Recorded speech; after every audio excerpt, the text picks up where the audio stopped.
भावली धरणावर पर्यटनासाठी गेलेल्या पर्यटकांवर हल्ला झाल्याची घटना घडलेली आहे। नाशिकमधून आपल्या कुटुंबासोबत पर्यटनासाठी भावली धबधबा इथे गेलेल्या कुटुंबावर हल्ला करण्यात आला।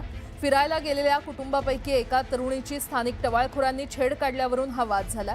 टवाळखोरांनी या कुटुंबाचा पाठलाग करत हल्ला केला, तर लाकडी दांडे आणि लोखंडी रॉडने मारहाण करण्याचा प्रयत्न यावेळी करण्यात आला। या हल्ल्यामध्ये हल्लेखोरांनी गाडीची तोडफोड केली। हल्ला होताच गाडी पळवल्याने जीव वाचवल्याचा किंवा वाचल्याचा दावा करण्यात येतोय। हल्लेखोरांनी 10 ते 15 किलोमीटरपर्यंत पाठलाग करून ठिकठिकाणी हल्ले केले असल्याचं कळतंय। या घटनेप्रकरणी नाशिकच्या अंबड पोलिसांमध्ये गुन्हा दाखल करण्यात आलेला आहे। अंबड पोलीस आणि ग्रामीण पोलीस यांच्याकडून संयुक्तपणे आरोपींचा शोध घेतला जातोय।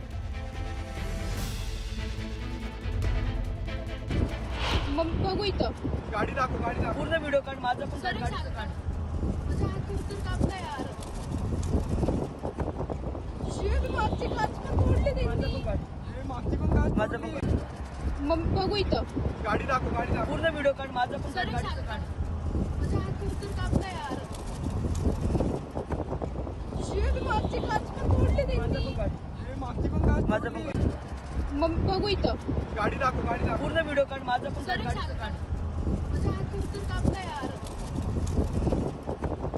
शेट मागची काच पण तोडली त्यांनी मागची पण काढ माझा पण मग बघू इथं गाडी दाखव पूर्ण व्हिडिओ काढ माझा पण काढ गाडीचं काढ माझा हात उतर कापला यार